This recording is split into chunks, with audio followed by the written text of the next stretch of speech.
Hello everyone! It's me, Kapitana Inday Kanune Vlog. So for today's video, as you can see, I'm preparing for New Year, welcoming 2024. Ito na po talaga kasi nakaugalian ng halos lahat ng Pilipino, guys. Tuwing bagong taon, may kanya-kanya po na preparasyon. So for today's video, ito po yung ma-share ko sa inyo. At ito rin po ata yung pinaka-common na ginagawa ng mga Pilipino. So meron po tayong 12 cups of rice, 12 pieces of eggs, 8 pieces dahon ng laurel, 12 ribbons, 12 pieces of $100 bills, 13 coins chocolate, 3 gold silver coins chocolate, 12 pieces cotton, and 1 orange.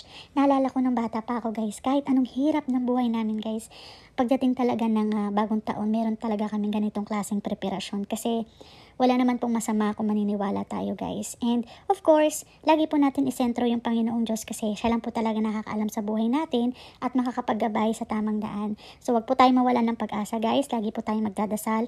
And ang wish ko po, hindi lang para sa pamilya ko, para na rin po sa lahat, na sana maging masaya tayo, healthy tayo always, and safe po. Kasi yan po talaga yung tatlo na yan ang pinaka-importante sa buhay natin. Basta panatilihin po natin na maging mabuting tao, piliin po natin na gumawa ng tama, and magdasal kasi si Lord lang po talaga ang pinakapangyarihan sa lahat.